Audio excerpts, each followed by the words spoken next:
Hello दोस्तों, कैसे हैं आप सब। पीसीएस अभ्यास के ऑनलाइन स्टडी प्लेटफॉर्म में मैं निशांत आप सभी का स्वागत करता हूं। जैसा कि हम लोग जानते हैं कि हम लोग 15,000 एमसीक्यू की सीरीज़ में अब तक एंशिएंट हिस्ट्री कंप्लीट कर चुके हैं, मेडिवल हिस्ट्री कंप्लीट कर चुके हैं, मॉडर्न हिस्ट्री आज से स्टार्ट कर रहे हैं, पॉलिटी भी आपकी अराउंड 50% कंप्लीट हो चुकी है। तो सीरीज़ तेज़ी से आगे बढ़ रही है। एंशिएंट और मेडिवल को आप हिस्ट्री के एक पार्ट के तौर पर मत देखो, ये चीज़ दिमाग में रखनी है। एंशिएंट और मेडिवल से मिला के नाना में आपके क्वेश्चन बन के आते हैं। अगर मैं यूपी पीसीएस प्री की बात करूं तो वहां पे प्रश्नों की संख्या 7 to 8 रहती है। यूपी आरओ की बात करूं तो 4 to 5 क्वेश्चन वहां से बन के आते हैं। 4 to 5 क्वेश्चन अगर एंशिएंट और मेडिवल की बात करूं तो पूरी जितनी आपकी क्वेश्चन इन्वायरमेंट इकोलॉजी से बन के आती है ना, उतनी अकेले क्वेश्चन यहाँ से बन के आती है। तो इनडायरेक्टली समझो कि एक सब्जेक्ट आपका कंप्लीट हुआ है। ठीक, पढ़ना चाहते था, क्वेश्चन इससे इतने आते हैं। अब जैसे जैसे आपकी मॉडर्न इंडिया स्टार्ट होगी तो जो हिस्ट्री के 2/3 क्वेश्चन आते हैं या उससे ज़्यादा क्वेश्चन वो कह लें 3/4 क्वेश्चन कह रहे हैं, तो वो आपकी मॉडर्न इंडिया से आते हैं। मॉडर्न इंडिया हम लोग स्टार्ट कर रहे हैं। एक जगह आपको बोरियत नहीं लगेगी, इस बात का वादा है। ध्यान रखना, मैं एमसीक्यू डिस्कशन कर रहा हूं तो कई जगह ये लगता होगा कि सर आप एक पीडीएफ ओपन करके रीड कर रहे हैं। कभी भी देखोगे ना तो मैं आंसर्स कभी रीड नहीं करता हूं। मैं सीधे क्वेश्चन को आपको टैकल कैसे करना है, क्वेश्चन समझाने की पूरी प्रयास होती है, एक्सप्लेनेशन को रीड करने की नहीं। तो बिल्कुल धैर्य के साथ आप लोग क्लास में बने रहो और अपने दोस्तों में एक बार वीडियोस को शेयर जरूर करो, क्योंकि जो एक वादा है हमारा 15,000 एमसीक्यू का, वो एक मील का पत्थर है। वो सपोर्ट से जाहिर मतलब वो हमको भी एक सपोर्ट चाहिए, क्योंकि आप देखोगे लोग क्या करते हैं कि भाई वादा करते हैं 4 दिन पढ़ा के ब्रेक कर देते हैं। बट हमने वादा किया था आपको 100 डे 5 and 6 की आंसर राइटिंग का, वो लगातार करा रहे हैं, लगातार आपका चल रहा है। इसके साथ 15,000 एमसीक्यू लगातार चली है। अब सर की जो पीवाईक्यू चर्चा थी वो क्यों बंद कर दिया, तो एग्जाम चूंकि आपकी चली गई है अक्टूबर लास्ट, तो इसलिए उसको बंद कर दिया है, ताकि अब वो लगभग 5 साल की पीवाईक्यू चर्चा हो चुकी है तो बहुत ज़्यादा बची नहीं है। तो लास्ट के 1-2 महीने में कुछ तो रहे जो बढ़िया किया जाए, तो इसके लिए उसको थोड़ा लास्ट के लिए रख दिया है। ठीक है, तो कहीं कुछ छोड़ेंगे नहीं, जितना वादा था पूरा करेंगे। वीडियो जिन दोस्तों को अच्छी लगे प्लीज़ वीडियो को लाइक कर लेना, और जो दोस्त नए जुड़े होंगे उनसे यही कहेंगे चैनल को सब्सक्राइब कर लेना, क्योंकि अभी बहुत सारी चीज़ें हम लोग करने वाले हैं। पूरी आय दृष्टि करेंट अफेयर जो आप देखोगे कि यूपी पीसीएस देने वाला, मैं नाना में एग्जाम बैठने वाले बच्चों की संख्या कितनी होती है, 4 लाख के अराउंड, 2.5 लाख के अराउंड इस बार मेरी क्लासेस लोग देखे थे। तो समझो कि आधे से अधिक लोग मेरी करेंट अफेयर की क्लासेस देखे थे। तो वो क्लासेस इस बार मेरी इस प्लेटफॉर्म पे चलेंगी, तो इसलिए भी आप लोग सब्सक्राइब करते चलना चैनल को। अब हम लोग क्लासेस स्टार्ट करते हैं। मॉडर्न इंडिया हम लोग स्टार्ट करेंगे लेटर मुगल पीरियड से, उत्तर मुगल पीरियड से स्टार्ट करेंगे। अब देखो 1707 में एक घटना क्या होती है, 1707 में एक घटना होगी, औरंगजेब की मृत्यु हो जाती है। औरंगजेब की जैसे ही मृत्यु होगी मुगल पीरियड डिक्लाइन कर देगा। देखो औरंगजेब अंतिम शक्तिशाली शासक है मुगल पीरियड का। और मैंने आपको बताया है कि उत्तराधिकार का युद्ध तो स्टार्ट हो जाता है शाहजहां से, यानी जहांगीर जैसे, ठीक है, शाहजहां से आप देखोगे उत्तराधिकार का युद्ध स्टार्ट हो जाएगा। और शाहजादों का विद्रोह तो अकबर के समय से स्टार्ट हो गया है। तो औरंगजेब के समय भी क्या होगा, उत्तराधिकार की लड़ाई लड़ेगी। औरंगजेब भी उत्तराधिकार की लड़ाई लड़के ही गद्दी पाया रहता है। धर्मत और सामूगढ़ का जो युद्ध है उसको याद करो, अपने बड़े भाई दारा सिकोह के अगेंस्ट लड़के जीतता है। ठीक है, अब उस सरदार का नाम बताओ जिस सरदार ने क्या किया था कि दारा सिकोह को पकड़ के औरंगजेब को समर्थन दे दिया था कि भैया ये पकड़ो दारा सिकोह को, और फिर दारा सिकोह का गर्दन काट के उसका सर आगरा के ताजमहल में और बॉडी हुमायूं के मकबरे के पास दफना दिया जाता है। तो क्वेश्चन में क्या है कि दारा सिकोह का जो शव है वो कहाँ दफनाया गया था, तो वो दिल्ली में दफनाया गया था। ठीक है, अब देखो यहाँ पे मैंने एक औरंगजेब के बच्चों का एक ट्रिक लिखा है, मैक। ठीक है, नॉर्मली इंग्लिश मूवी में देखोगे मैक नाम सुनने को मिलता है। मैक क्या है, 3 बच्चे हैं, एम से मुअज्जम, ए से आजम, सी से कामबख्श। ये औरंगजेब के 3 बच्चे हैं। ठीक है, औरंगजेब के 3 बच्चे हैं। औरंगजेब भी सडनली निकल लेगा 1707 में। अब इसके बच्चे क्या करेंगे, उत्तराधिकार की लड़ाई लड़ेंगे, ज्येष्ठ पुत्र के नियम से नहीं, उत्तराधिकार की लड़ाई लड़ेंगे। इस लड़ाई में मुअज्जम जीत जाएगा और बहादुर शाह प्रथम के नाम से ये क्या करेगा, गद्दी पा जाएगा। हालांकि जब मुअज्जम गद्दी पाता है तो ये लगभग वृद्धावस्था में रहता है। 1707 में गद्दी पाता है, 5 ईयर तक गद्दी चलाता है, लेकिन इसको टाइटल दिया था साहे बेखबर। इसको क्या टाइटल दिया गया है, साहे बेखबर। एक बार उत्तरकालीन मुगल राज्य जो राजा रहे हैं, उनका बादशाह रहे हैं, उनका ये चार्ट मैंने घटना चक्र की एक बुक आती है जीके अवेयरनेस, वहां से इसको लगाया है। एक बार समझो आप लोग यहाँ पे अब देखो पीटी में एक क्वेश्चन बन के आता है, उत्तरकालीन जो बादशाह हैं उनका ऑर्डर आपसे पेपर में क्वेश्चन पूछता है, तो एक बार ऑर्डर देख लो उनका। ठीक है, अब देखो बहादुर शाह प्रथम औरंगजेब के बाद से आता है, फिर जहांगीर शाह आता है, फिर फर्रुखशियर आता है, फिर मोहम्मद शाह रंगीला आता है। मोहम्मद शाह रंगीला को रंगीला इसलिए कहते हैं भाई बहुत रंगीला मिजाज का इंसान था।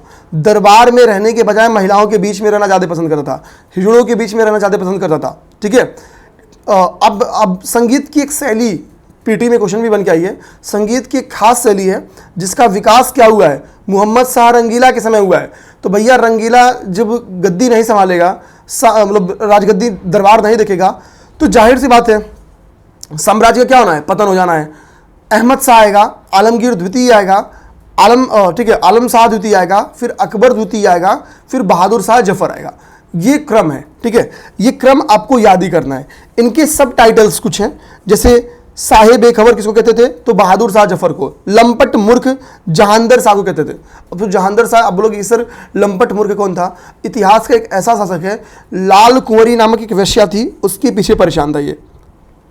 गद्दी जाए भाड़ में, राजदरबार जाए भाड़ में, लाल कुंवरी ना छूटे। ठीक है, ऐसा ना हो लाल कुंवरी किसी और के पास पहुंच जाए। ठीक है, तो लाल कुंवरी के पीछे इतना परेशान था कि दरबार में ही नहीं आता था। ठीक है, और कितनी बार लाल कुंवरी के साथ ही दरबार में आ जाता था। तो लाल कुंवरी का भी भाग्य सोचो। ठीक है, अब समझ जाओ, अकबर के समय में रहती, जहांगीर के समय में रहती, हुमायूं के समय में रहती, तो इनको शहर से बाहर निकाल दिया था। मुगल काल में वेश्याओं को शहर से बाहर निकाल के कहाँ रखा जाता था? आप चाहो तो शैतानपुरी नामक एक कॉलोनी बसा जाती थी, उस शैतानपुरी नामक कॉलोनी में रखा जाता था। ठीक है, तो भैया ये शैतानपुरी में नहीं रह के अब दरबारपुरी में रहेगी। ठीक है, दरबार चलाएंगे और बगल में बैठी रहेगी। ठीक, तो ये इतिहास होता है। तो भैया सोचो कि हालत क्या हो जाएगा प्रशासन का, प्रशासन की हालत क्या हो रहेगी। तो इसी के लिए इसको लंपट मूर्ख कहते हैं। जहांगीर शाह के बाद से जुल्फिकार खां के सपोर्ट से ये गद्दी पाया था। फिर बारी आती है फर्रुखशियर की। फर्रुखशियर को घृणित कायर कहते हैं। ठीक है, कायर था, डरपोक था, 6 साल गद्दी पर आया लेकिन कुछ कर नहीं पाया।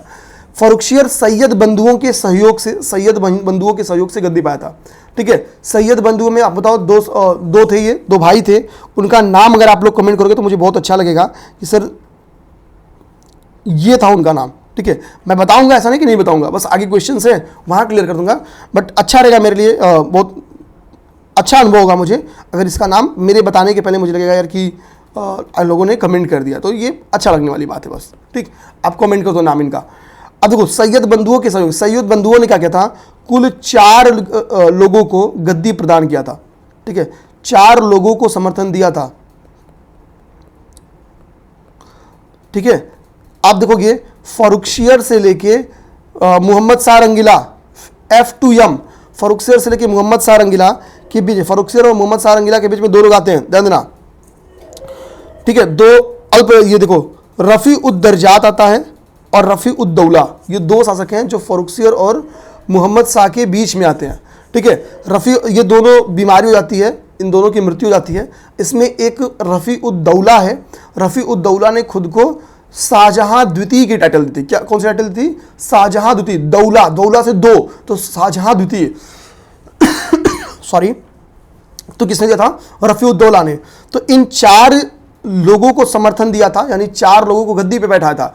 इसी के लिए इसको क्या कहता था? सैयद बंधुओं को एक टाइटल दिया जाता था, आप चाहो तो इनको, ठीक है, राजा निर्माण करने वाला। ठीक है, राजा निर्माण करने वाला बोला जाता था। अब ये आगे हम लोग सैयद बंधुओं के बारे में डिटेल में देखेंगे। ठीक है, आते हैं। ठीक है, अब हम लोग देखेंगे इसके बाद से नेक्स्ट आते हैं मोहम्मद शाह। कहा जाता है कि मोहम्मद शाह अगर एक योग्य शासक रहा होता तो अब देखो सबसे लंबे समय तक लेटर मुगल पीरियड में शासक किसका था? 1719 से लेकर 1748 को अगर हम लोग 49 मान लें तो लगभग मोहम्मद शाह 30 साल तक शासन किया है। 30 साल के शासन में केवल गंवाया है, बचाया कुछ नहीं है। जिसका स्वभाव रंगीला रहेगा वो क्या बचाएगा? पेपर में क्वेश्चन बन गया है कि सैयद बंधुओं का आतंक किसके काल में खत्म हुआ? तो मोहम्मद शाह रंगीला के ही काल में खत्म हुआ। इतना लंबा शासन था, षड्यंत्र करके मरवा देता है।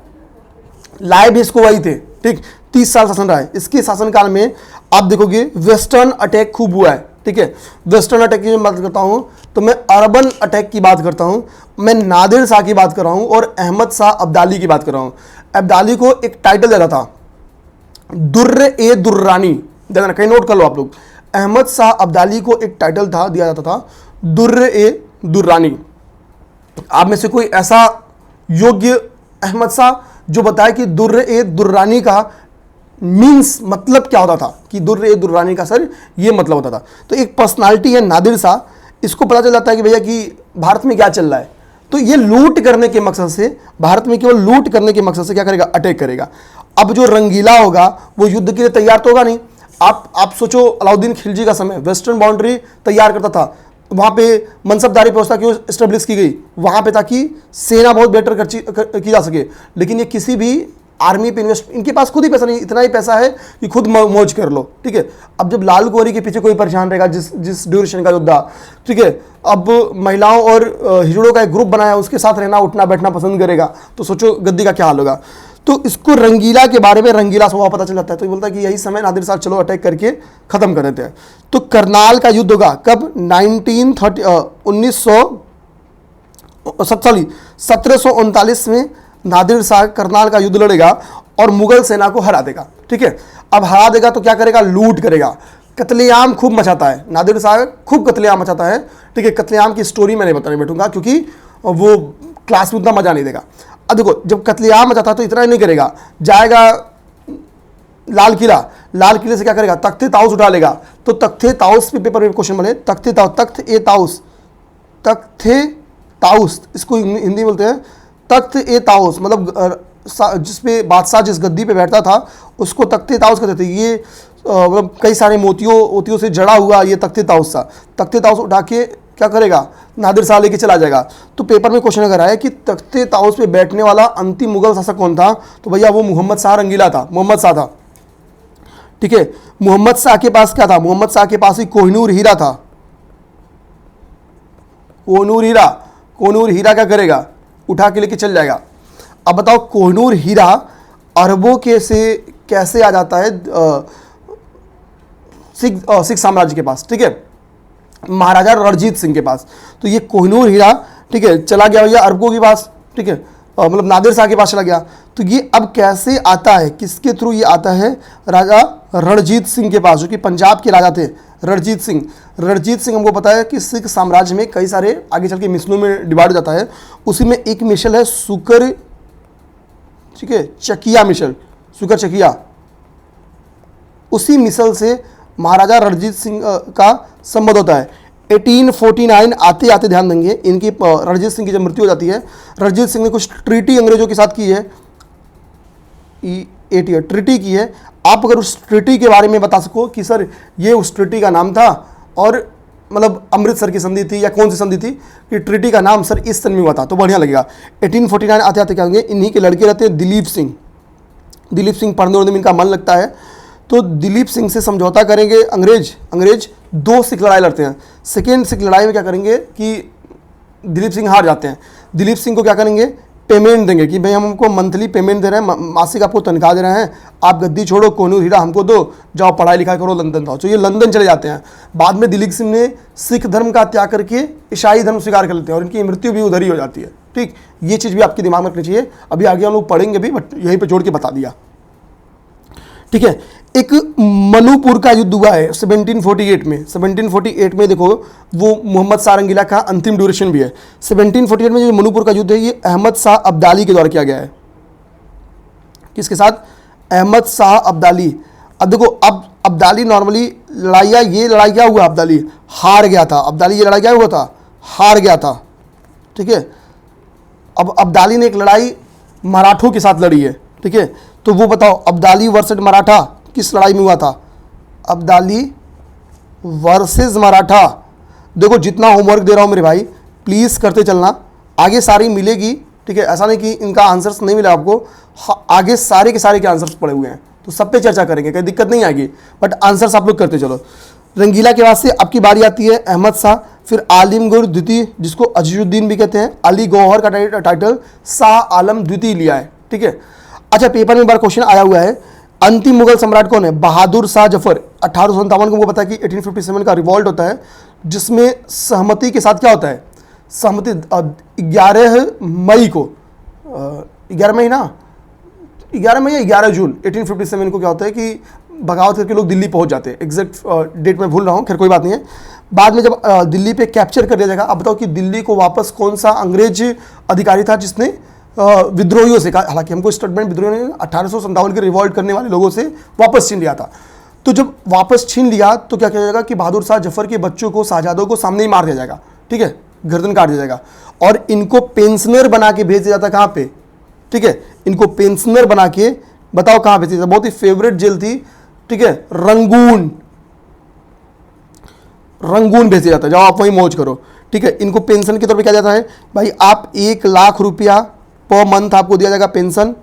आप लाल किला वोल किला छोड़ो, उसको हम लोग क्या करेंगे अपने प्रशासनिक बॉडी के तौर पे, मतलब कार्यालय के तौर पे यूज करेंगे।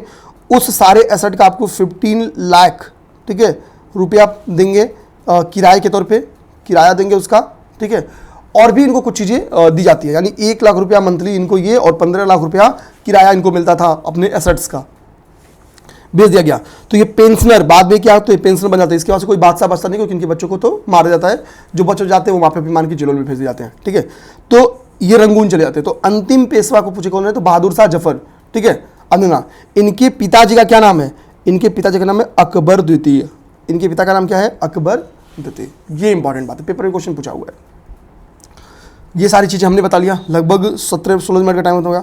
अब देखो, जब क्या होगा, मराठा मुगल कमज़ोर होंगे तो क्षेत्रीय राज्यों का उद्भव होता है। जैसे देखोगे, अवध खुद को अलग कर लेगा, समय के साथ हैदराबाद खुद को अलग कर लेगा, रुहेलखंड वाला बेल्ट हो, बंगाल हो, कर्नाटक हो, भरतपुर हो, ये सब स्वतंत्र राज्य यहाँ पे बन जाएंगे। किसके निर्देशन में? पेपर में क्वेश्चन बन क्या आता है, सादत खां के निर्देशन में अवध अलग हो जाएगा, ठीक है, अवध अलग होगा, जिसको हम लोग सादत खां या बुरहानुल मुल्क कहते हैं। यानी अवध में गद्दी का संस्थापक कौन होगा, तो वो बुरहानुल मुल्क या सादत खां होगा। इसी तरीके से चिनखिलिच खां या निजामुल मुल्क, ठीक है, हैदराबाद का। पेपर में क्वेश्चन बन जाता है कि मुगल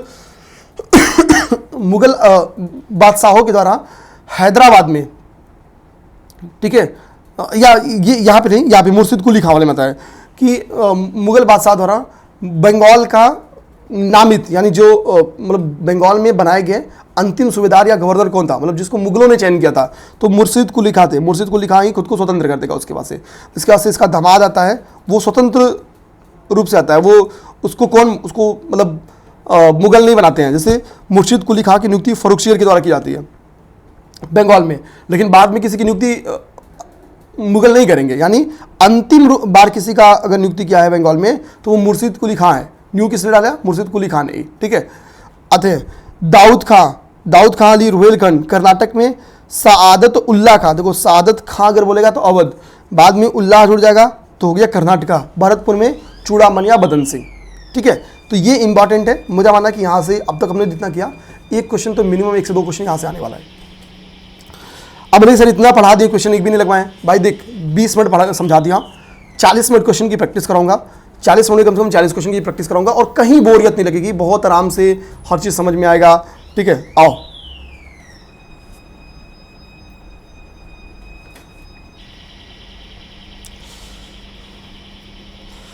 ठीक है, जल्दी जल्दी करते हैं क्वेश्चन को।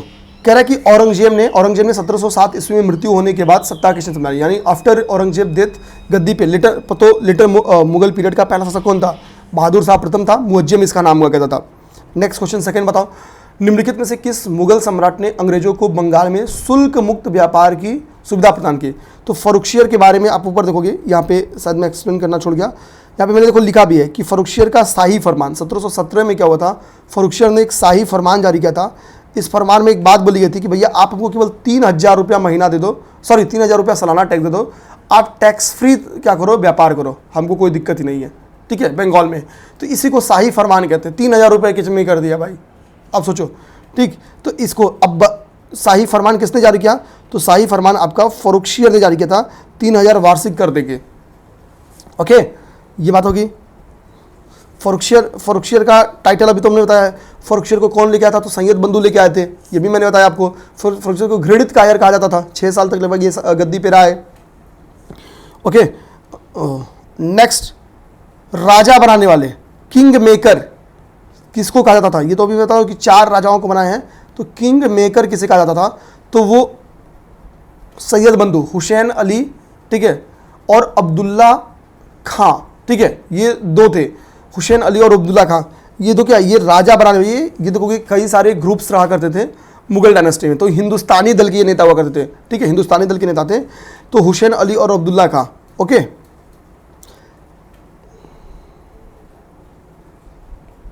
मैंने 4 लोग का नाम बताया, फर्रुखसियर से लेके मोहम्मद शाह के बीच में। 2 मैंने आपको बताया था कि बीच में छोटे छोटे शासक आते 3-3 महीने 2-2 महीने के लिए, रफ़ीउद्दर्जा, रफ़ीउद्दौला ही ने क्या किया था, शाहजहां द्वितीय की टाइटल लिखी थी। नादिर शाह का आक्रमण किसके समय हुआ, मोहम्मद शाह के समय।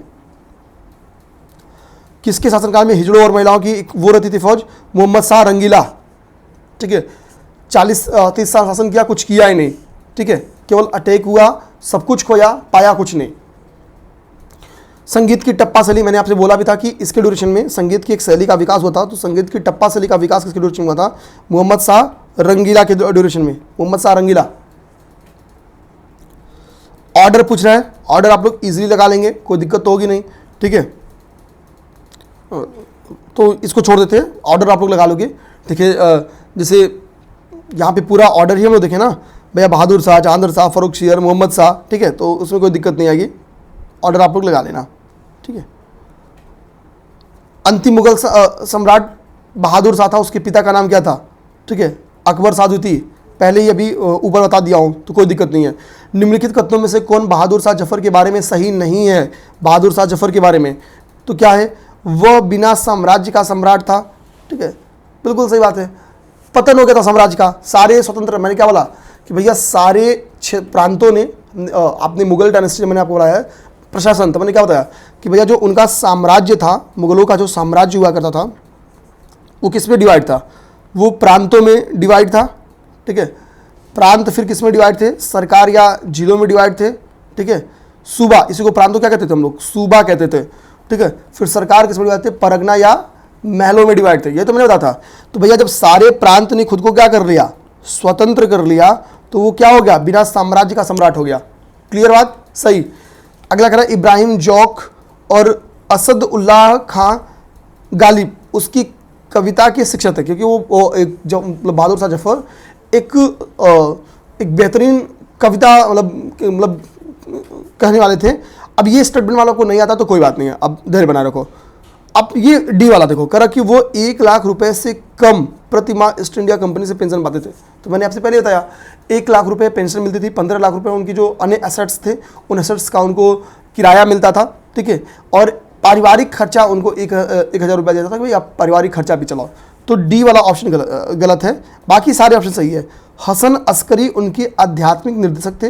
पेपर में अगर डायरेक्टली कभी क्वेश्चन पूछ दे कि बहादुर शाह जफर के आध्यात्मिक निर्देशक कौन थे, तो हसन अस्करी थे। इब्राहिम जौक और असद उल्लाह खां गालिब उसके मतलब इनके कविता के शिक्षक थे।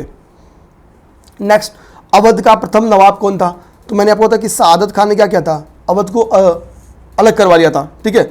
अब आप बताओ कि अवध का वो नवाब कौन था, अवध का प्रथम नवाब, अवध का मैं आपसे बोलूँ अंतिम नवाब बताओ, अवध का अंतिम नवाब बताओ, ठीक है, जिस पे अंग्रेजों ने क्या किया था, बैड एडमिनिस्ट्रेशन का दोष लगाया था, बैड एडमिनिस्ट्रेशन का दोष लगाया था और उसे गद्दी से निकाल दिया था, ठीक है, 1857 के पहले। आप चाहो तो इनके बारे में बता दो, ठीक है। नेक्स्ट, हैदराबाद में स्वतंत्र राज्य का संस्थापक कौन था, तो अभी जस्ट पढ़े हम लोग, ठीक है, चिनकिरिच खां या निजामुल मुल्क, ठीक है। ये क्या है, एक अलग से क्वेश्चन था जो हम लोग नहीं पढ़े थे। निम्नलिखित में से किसने दिल्ली में खगोलीय वेधशाला, ठीक है, देखो वैसे तो जयसिंह द्वितीय ने कई जगहों पे खगोलीय वेधशालाएं बनाई हुई हैं, ठीक है, तो दिल्ली में जो खगोलीय वेधशाला बना जिसको हम लोग नॉर्मली जंतर मंतर के नाम जानते हैं, वो जयसिंह द्वितीय ने बनाई थी। कहाँ कहाँ पे इन्होंने बनाया हुआ है, एक फैक्ट इंपॉर्टेंट आपके लिए, सबसे पहले दिल्ली, फिर जयपुर, उज्जैन, बनारस और मथुरा, इन 5 जगहों पे उन्होंने खगोलीय वेधशालाएं बनाई हैं। कहाँ पे, दिल्ली, जयपुर, उज्जैन, बनारस और मथुरा, ठीक है, ये पीटी के लिए इंपॉर्टेंट हो सकता है। इन जगहों पे उन्होंने खगोलीय वेधशालाएं बनाई है जो कि काफ़ी इंपॉर्टेंट रखती है, ठीक है, दिल्ली, जयपुर, उज्जैन, बनारस, मथुरा। रिसेंट में देखो क्वेश्चन बन के आया वो भी किसी एग्जाम में कि वेधशालाएं कहाँ कहाँ बनवाई गई हैं, ठीक है, तो इसमें केवल एक मथुरा ऐड कर लो। ओके, अब तक हम लोगों ने 12 क्वेश्चन देखा केवल 6 मिनट में, 30 सेकेंड लगे क्वेश्चन को डिस्कस करने में, क्योंकि ऑलरेडी हम लोगों ने सारा काम किया हुआ था। अब आते हैं अगला टॉपिक आपका आधुनिक भारतीय इतिहास में यूरोपीय कंपनियों की आगमन के क्रम के बारे में लिखा हुआ है। ठीक है, अब आइए हम लोग एक बार यूरोपीय कंपनियों की आगमन के क्रम वाले मुद्दे को देखते हैं। देखो यूरोपीय कंपनियों की जो आगमन का क्रम है, तो वो आगमन का क्या क्रम है? सबसे पहले पुर्तगीज आते हैं। हम होता है कि 1498 में वास्को डी गामा क्या करता है? भारत के मार्ग की खोज करता है। भारत आता है। भारत में क्या आता है? जो वेस्टर्न कोस्ट है, वेस्टर्न कोस्ट आता है। वेस्टर्न कोस्ट पे जब ये पहुंचेगा कालीकट, वेस्टर्न कोस्ट की कहाँ पे? कालीकट बंदरगाह पे। हमको पता है कि जब तक नए मार्ग की खोज नहीं हुई थी, कालीकट बंदरगाह यानी पोर्ट, कालीकट पोर्ट पहुंचा था। तो यहाँ पे अरब, पहले से ही अरब व्यापारियों का एक जमावड़ा हुआ करता था। तो जब ये कालीकट पोर्ट पहुंचता है तो वहाँ पे उस समय का शासक था जमोरिन। जमोरिन उस समय के शासकों की, वेस्टर्न कोस्ट के शासकों का टाइटल हुआ करता था। तो जमोरिन नामक एक शासक ने क्या किया? इनका बहुत ही स्वागत किया, और जब ये जाते हैं तो बहुत सारे मसाला वसाला दे के इनको भेजता है। ठीक है, फिर ये जाते हैं वहाँ पे शासकों को बताएंगे भाई कि ये रास्ता मिल गया, आप लोग जाओ व्यापार वगैरह करो।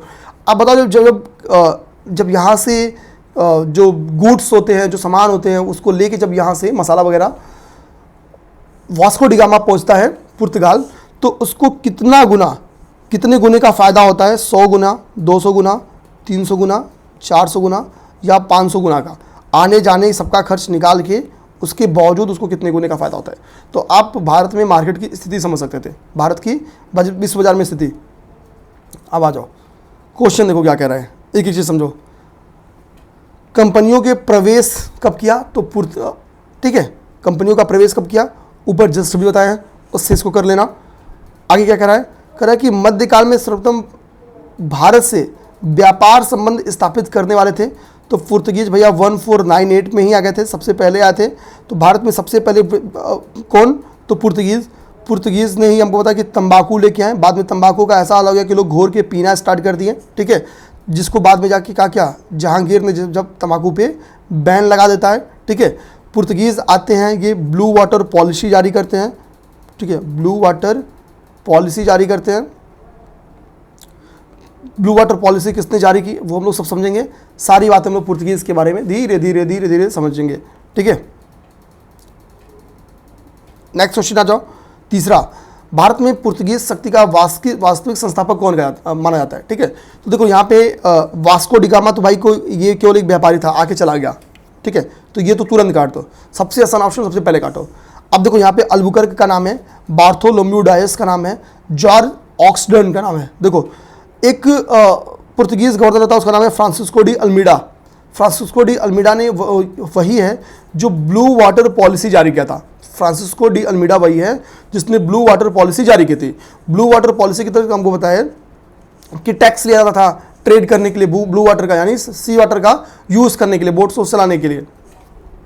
अब देखो, तो Albuquerque is right answer, Albuquerque सही है, क्योंकि कई सारे विजय करके परमानेंट जो स्टेब्लिश किया शासन को वो अल्बुकर्क ने किया। जैसे गोवा इसके द्वारा ही विजय किया गया। गोवा देखोगे बीजापुर का हिस्सा थी। बीजापुर में हमको पता है किसका? आदिल शाही वंश वहाँ पे का शासन चलता था, आदिल शाही डायनेस्टी चलती थी। तो बीजापुर के आदिल शाही सुल्तानों से गोवा जीता था किसने? अल्बुकर्क ने। और वहाँ पे अपनी हम लोग कह सकते हैं कि अस्थायी निवास बनाया, जो भी बनाया। ठीक है, तो गोवा।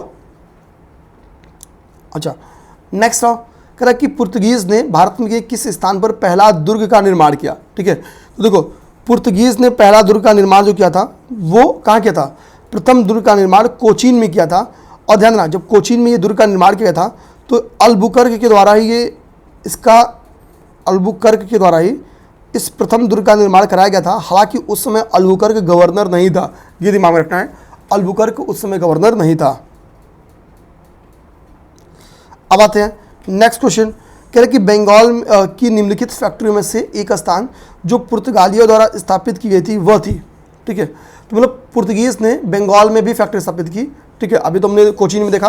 पुर्तगीज में देखो, वैसे तो इन्होंने हुगली में, पुर्तगीज ने क्या किया? हुगली में अपनी फैक्ट्री स्थापित की थी। डचों ने चिंसुरा में, चिंसुरा भी देखोगे वही हुगली के इर्द गिर्द ही है। ठीक है, वहाँ पे इन्होंने फैक्ट्री स्थापित की थी और उसका नाम था क्या? गुस्तावस फोर्ट, गुस्तावस फोर्ट रखा था। तो गुस्तावस फोर्ट का संबंध कहाँ से? तो चिंसुरा से। अगर कल को क्वेश्चन पूछ दे आप लोग तो ये दिमाग में रखना आप लोगों को। ठीक है, नेक्स्ट आओ, बंगाल में कौन सा कारखाना डचों ने स्थापित किया था? ठीक है, तो अभी हमने जस्ट बताया चिंसुरा में। देखो वैसे जैसे मान लो हुगली के अंदर चिंसुरा पड़ता था, ठीक है, तो कई सारे लोग हुगली भी टिक मार दिए थे, लेकिन इसका एग्जैक्ट आंसर क्या होगा, चिंसुरा होगा। चिंसुरा के बारे में जस्ट बोला कि गुस्तावस फोर्ट कहाँ पे है, चिंसुरा में स्थित है, मतलब उसी को कहते हैं हम लोग। नेक्स्ट पांडिचेरी के संदर्भ में, अब ये वाला करा कि पांडिचेरी के संदर्भ में 3 स्टेटमेंट है, निम्न कौन सा स्टेटमेंट सही है आपको बताना है। अब देखो कह रहा कि पांडिचेरी पर कब्जा करने वाला पहला यूरोपीय शक्ति पुर्तगीज थे, ये सही है, पांडिचेरी पर कब्जा करने वाले पहले पुर्तगीज थे। अब देखो कह रहा कि पांडिचेरी पर कब्जा करने वाली दूसरी यूरोपीय शक्ति फ्रांसीसी थे, यानी पुर्तगीज के बाद से कहना चाह रहा है कि इस पर सीधा फ्रांसीसियों ने कब्जा किया, पुर्तगीज वर्सेस फ्रांसीसी हुआ होगा। अब एक चीज़ बताओ, ऊपर अभी कंपनियों की आगमन का जब हमने क्रम देखा है तो हमने देखा कि पुर्तगीज सबसे पहले आने वाले हैं और फ्रांसीसी सबसे लास्ट में आने वाले में से शामिल हैं। अब सोचो पुर्तगीज सबसे पहले, ये देखो पुर्तगीज, ओके, और यहाँ पे कौन हो गए, यहाँ पे आपके फ्रांसीसी हो गए, बीच में डच आते हैं, अंग्रेज आते हैं, डेन आते हैं। क्या इसका मतलब कि किसी ने पुर्तगाल पे वहाँ पे पांडिचेरी पे ध्यान नहीं दिया? तो दिया है, ठीक है, सब ने। बाद में अंग्रेजों ने भी क्या किया, बाद में अंग्रेज भी मतलब फ्रांसीसी के बाद अंग्रेज पाते हैं पांडिचेरी को, तो अंग्रेज भी पांडिचेरी पे कब्जा कर लेते हैं। एक ट्रीटी के तहत फिर पांडिचेरी फ्रांसीसी को लौटा देते हैं, कुछ शर्तें थी कि आप फोर्टिफाइड नहीं करोगे वगैरह वगैरह, लौटा देते हैं। तो वो स्टेटमेंट सही नहीं है, यानी सेकंड स्टेटमेंट सही नहीं है। पुर्तगीज के बाद डायरेक्ट फ्रांसीसी के पास नहीं गई है, बीच में डच और डेन के पास भी आई है, उसके बाद से अंग्रेजों के पास भी गई है।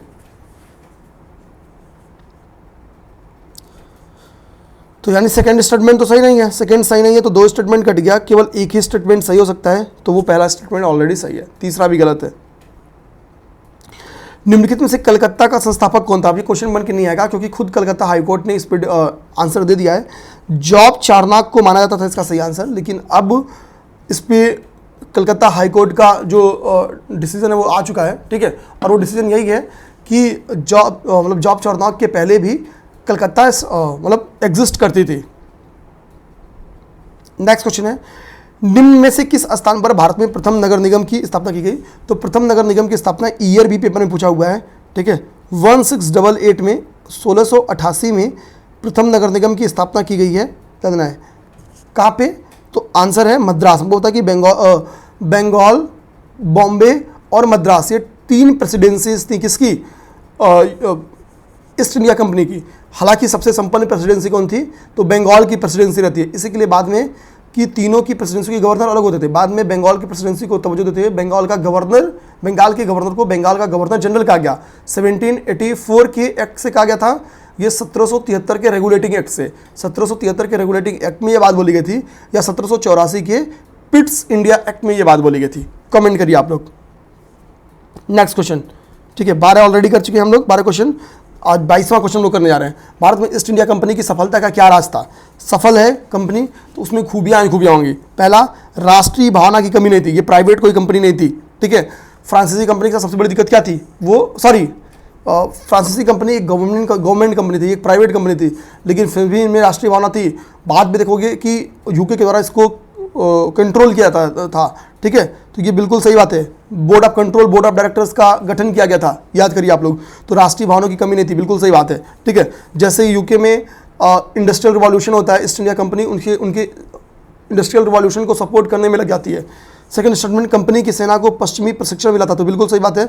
आधुनिक वेपन्स थे इनके पास, ये मॉडर्न सेना थी, एक्सपोर्ट सेना थी, ठीक है, बिल्कुल सही बात है। भारतीय सैनिकों में राष्ट्रीय भावना का अभाव था, तो हमारे लिए नेशन नाम का शब्द तो 1857 तक नहीं आता, ठीक है, 1857 तक नहीं था। तीनों स्टेटमेंट सही है। करा कि कुछ ब्रिटिश कंपनियों का नाम दिया है, कह रहा है भारत में व्यापार करने का पहला अधिकार प्राप्त पाने वाली कंपनी कौन थी? तो वो लिवेंट कंपनी थी, 1593 में ही ये प्राप्त कर ली थी, ठीक है। ईस्ट इंडिया कंपनी तो 1600 में अनुमति पाई थी, तो लिवेंट कंपनी ने सबसे पहले अधिकार पाया था, लिवेंट कंपनी, याद कर जाना, ठीक है। नेक्स्ट क्वेश्चन आओ, कह रहा है कि निम्नलिखित यूरोपीय व्यापारिक कंपनियों में से सूरत में सर्वप्रथम अपना कारखाना किसने स्थापित किया? ठीक है, तो देखो डचों के बारे में मैंने आपको बताया कि कहाँ पहला कारखाना स्थापित हुआ, पुर्तगीज के बारे में हमने बताया कोचीन में स्थापित हुआ। अब देखो अंग्रेजों ने क्या किया था, अंग्रेजों ने सूरत में सबसे पहले कारखाना स्थापित किया था 1613 में, 1613 में सूरत में इन्होंने कारखाना स्थापित किया था, और ये परमानेंट अस्थायी कारखाना था,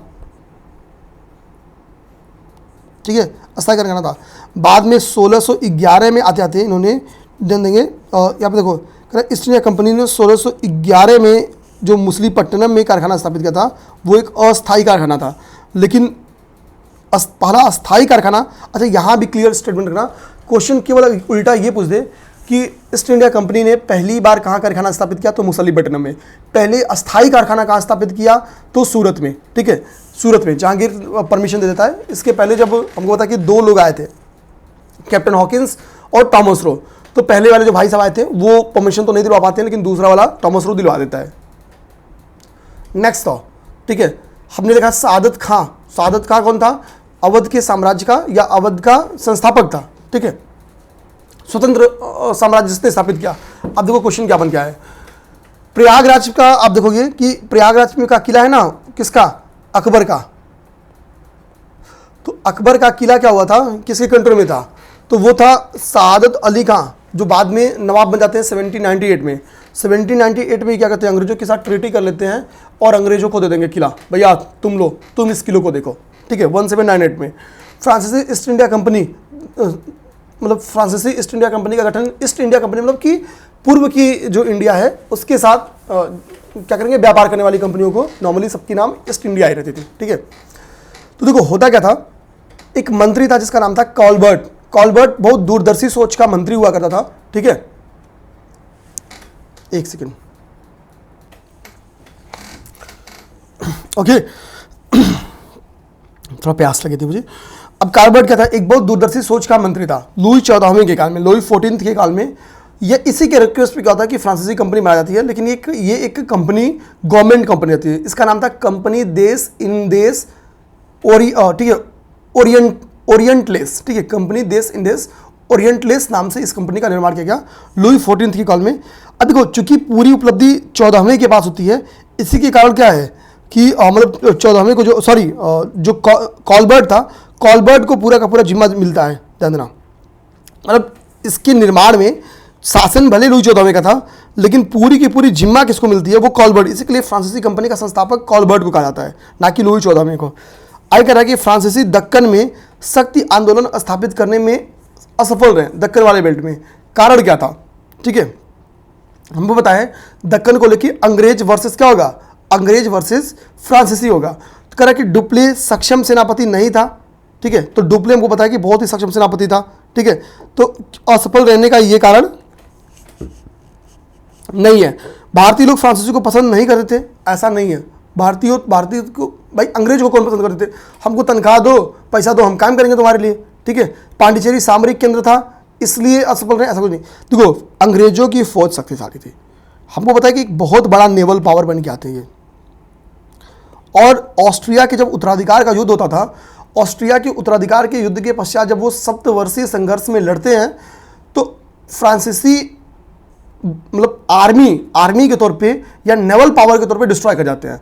एक स्टेटमेंट मिलता है, एक पर्सनालिटी के द्वारा कहा गया है, वो पर्सनालिटी है वॉल्टेयर। वॉल्टेयर कहते हैं कि ऑस्ट्रिया के साथ जब उनका उत्तराधिकारी का युद्ध होता है, ठीक है, सक्सेसर का जब लड़ाई चलता है, तो फ्रांस की जो वाटर पावर थी, जो नेवल पावर थी, वो पूर्णतः डिस्ट्रॉय कर चुकी थी।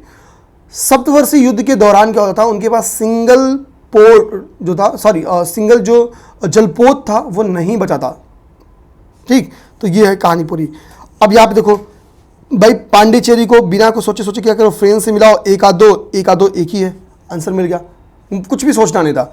गोवा हमको पता भैया कि मतलब ठीक है, पुर्तगीज यहाँ पे थे भाई। हम लोग अल्बुकर्क ने क्या किया था, अल्बुकर्क ने गोवा ही तो जीत के दिया था आदिल शाही डायनेस्टी से, तो मिला दो, आंसर मिल गया आपको।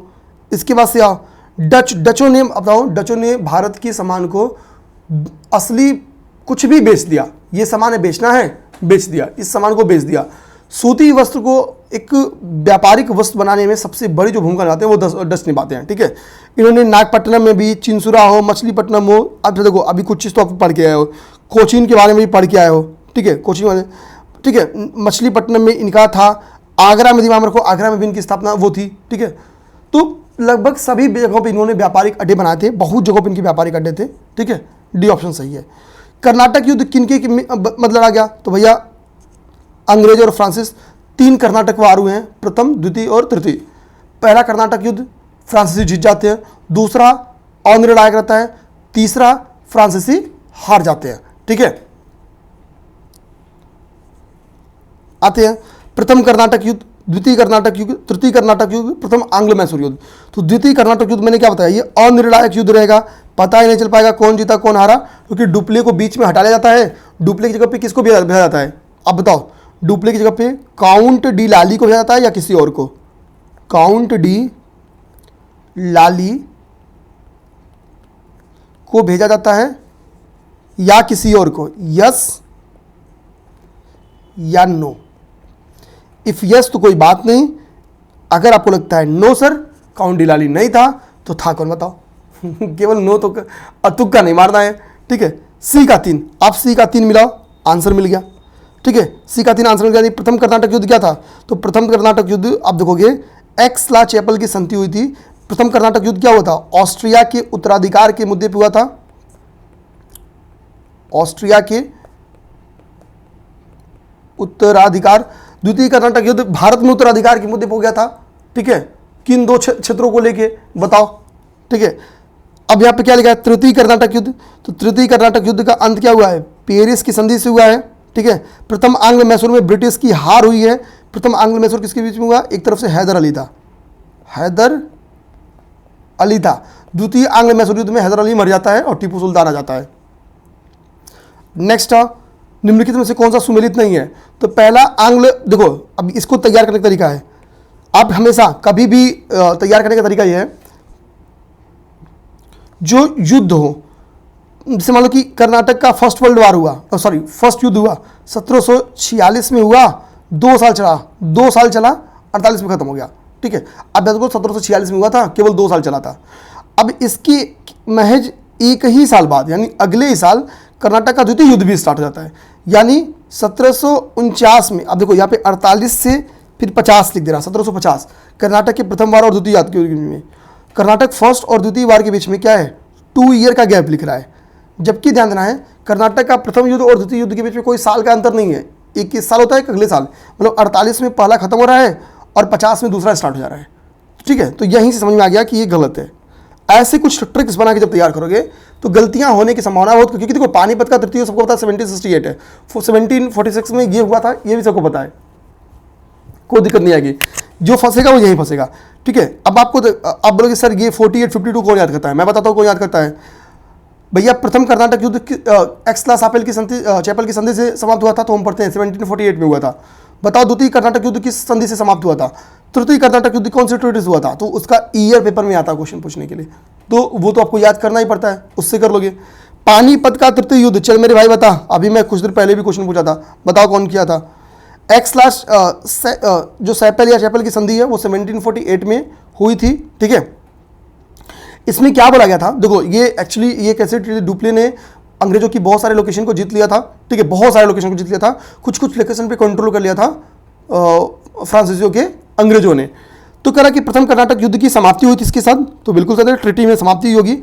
अंग्रेजों को मद्रास पुनः प्राप्त हुआ, ना अंग्रेजों को मद्रास पुनः प्राप्त हुआ था, तो बिल्कुल सही बात है, क्योंकि हमको पता है कि 3 प्रेसिडेंसीज थी, बंगाल, बॉम्बे और मद्रास, 3 प्रेसिडेंसीज थी।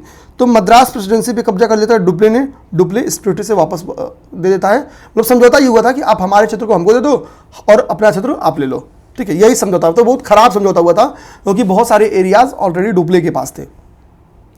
वांडीवास की लड़ाई 1760 में हुई। एक तो ये ईयर याद कर जो क्वेश्चन में दिया है, कभी यही पूछ देगा। वांडीवास की लड़ाई ब्रिटिश और फ्रेंच के बीच में हुआ था। ठीक है, जिसमें फ्रेंच की हार हुई थी, ब्रिटिश और फ्रेंच में के बीच हुआ था। ठीक है, ये तृतीय तृतीय वार के समय हुआ था। ठीक है, नेक्स्ट आते हैं। नेक्स्ट क्वेश्चन क्या कह रहा है कि भारत में अंग्रेजों की सफलता तथा फ्रांसीसियों की असफलता के कारण के संदर्भ में ये कुछ स्टेटमेंट बताओ।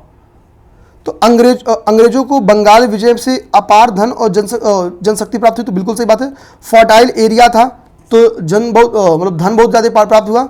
जनशक्ति, फर्टाइल एरिया था तो पॉपुलेशन बहुत ज़्यादा थी, तो काम करने वाले आर्मी मैन बहुत ज़्यादा मिल गए। अंग्रेजों की बेहतर नौसेना ताकत थी, बिल्कुल सही बात है। यही कारण है कि फ्रांसीसियों से वो आगे निकल जाते हैं। क्वेश्चन भी मेंस में पूछ के आया है और यूपीएससी में ऑप्शन में कि डुप्ले ने डुप्ले ने भारत की चाबी दक्षिण भारत में उड़ी और अंग्रेजों ने या क्लाइव ने बंगाल में। ये क्वेश्चन भी बन के आया है, तो बिल्कुल सही बात है, ये दोनों स्टेटमेंट सही है। ईस्ट इंडिया कंपनी और बंगाल के नवाब, देखो ये बंगाल के नवाब का मैंने क्रम लिखा हुआ है। बंगाल का नवाब क्या है? मुर्शीद कुली खां, फर्रुखसिर के द्वारा नियुक्त अंतिम या मुगल शासक के द्वारा, मुगल बादशाह के द्वारा नियुक्त अंतिम सूबेदार, ठीक है। इसके बाद से स्वतंत्र सूबेदार होंगे। सुजाउद्दीन इसका क्या था? दामाद था। इसका दामाद कौन था? सरफराज खां। सरफराज खां और अलीवर्दी खां के बीच में एक लड़ाई होती है, ठीक है। उसके बाद से अलीवर्दी खां अलीवर्दी खां अंतिम योग्य शासक था, ठीक है। अंतिम योग्य बंगाल का गवर्नर माना जाता है या सूबेदार माना जाता है, ठीक है। फिर इसका दामाद था सुराजुद्दौला, उसके पास लीडिंग रोल आ जाता है। फिर मीर जाफर का दामाद था मीर कासिम, फिर वापस मीर जाफर ही आता है। फिर नजम उद्दौला, ठीक है, सैफुद्दौला और मुबारक उद्दौला, ये क्रम है। अब कुछ याद क्या करना आपको, मुर्शीद कुली खां के बारे में मैंने बताया, वो याद हो गया आपका। अब बताओ इन दोनों के बीच में जो युद्ध हुआ था, उस युद्ध का नाम क्या था? वो युद्ध क्या था वो बताओ, ठीक है। सुजाउद्दौला के समय में आपको पता कि प्लासी का, ठीक है, प्लासी का वार हुआ था, प्लासी का युद्ध हुआ था, ठीक है। उस समय रॉबर्ट क्लाइव लीड कर रहा था, ठीक है। क्लाइव ने क्या किया था? क्लाइव ने मीर जाफर के साथ, जो कि उसका मीर जाफर क्या था? सिराजुद्दौला का मीर जाफर सेनापति था, उससे एक समझौता कर दिया था कि भाई तुमको वापस हम क्या करेंगे, बंगाल का सूबेदार बना देंगे, ठीक है। तो मीर जाफर बगावत के लिए तैयार हो जाता है और सिराजुद्दौला को धोखा दे देगा, सिराजुद्दौला मारा जाएगा, ठीक है। और इस तरीके से प्लासी की लड़ाई क्या थी? कूटनीतिक विजय थी रॉबर्ट क्लाइव की। रॉबर्ट क्लाइव को अ हेवन बॉर्न जनरल कहा जाता है, ठीक है। क्या कहा जाता है? अ हेवन बॉर्न जनरल कहा जाता है। किसको? रॉबर्ट क्लाइव को, रॉबर्ट क्लाइव को,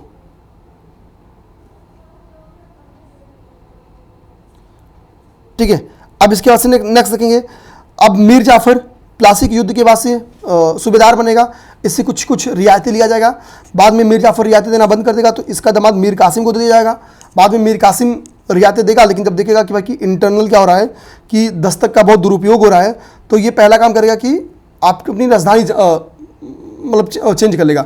मुर्शिदाबाद से कहाँ चेंज कर लेता है, ठीक है। मुर्शिदाबाद से अपनी राजधानी कहाँ चेंज कर लेता है? मुर्शिदाबाद टू मुंगेर, M2 इसको बोलते हैं। मुर्शिदाबाद से मुंगेर कर लेता राजधानी, कौन? मीर कासिम, ठीक है। फिर अंग्रेज को लगे यार ये मीर कासिम दिक्कत कर रहा है, फिर क्या करेगा? मीर जाफर को फिर ऑफर करेगा, अच्छा भाई तुम ही आओ, तुम ही गद्दी पे बैठो। फिर मीर जाफर बैठ जाता है। अब इस बीच में 1763 में क्या करते हैं? अंग्रेज गद्दी से हटा देते हैं। 1763 से 65 तक मीर जाफर क्या होता है? बंगाल का सूबेदार है। 1764 में ही क्या हो रही है? बक्सर की लड़ाई हो जा रही है, battle of Buxar, battle of, ठीक है, बक्सर हो जा रहा है। तो बक्सर की लड़ाई के समय बंगाल का सूबेदार कौन है? तो मीर जाफर है, ना कि मीर कासिम। मीर कासिम भाग के जाएगा, मुगल के जो नवाब मतलब बादशाह रहते हैं, मुगल बादशाह कौन रहते हैं बता दो, उनसे, और अवध के नवाब कौन रहते हैं, उनसे समझौता करेगा। बोलेगा भाई हम लोग ट्राई पार्टी बनाते हैं और अंग्रेजों को पहले निपटा देते हैं, फिर हम लोग समझ लेंगे हमको क्या क्या चाहिए। तीनों लोग तैयार हो भाई, तीनों मिलके तो कब का निपटा देंगे। ओवर कॉन्फिडेंट थे, लड़ाई लड़ते हैं लेकिन हार जाते हैं लड़ाई, ठीक है। अब हम लोग इस क्वेश्चन को लगाते हैं। मुगल सम्राट द्वारा नियुक्त अंतिम बंगाल का सूबेदार कौन था? तो भैया वो मुर्शीद कुली खां था, समझा दिया हूं। सुजाउद्दौला लॉर्ड क्लाइव द्वारा परास्त हुआ था किस युद्ध में? तो भैया वो प्लासी का युद्ध था, ठीक है, ये समझा दिया हूं आपको। स्वर्ग से उत्पन्न सेनानायक किसको कहा जाता था? रॉबर्ट क्लाइव को कहा जाता था, बता चुका हूं, विलियम पिट का स्टेटमेंट था। राजधानी किसने ट्रांसफर किया? तो मीर कासिम ने किया, बता चुका हूं।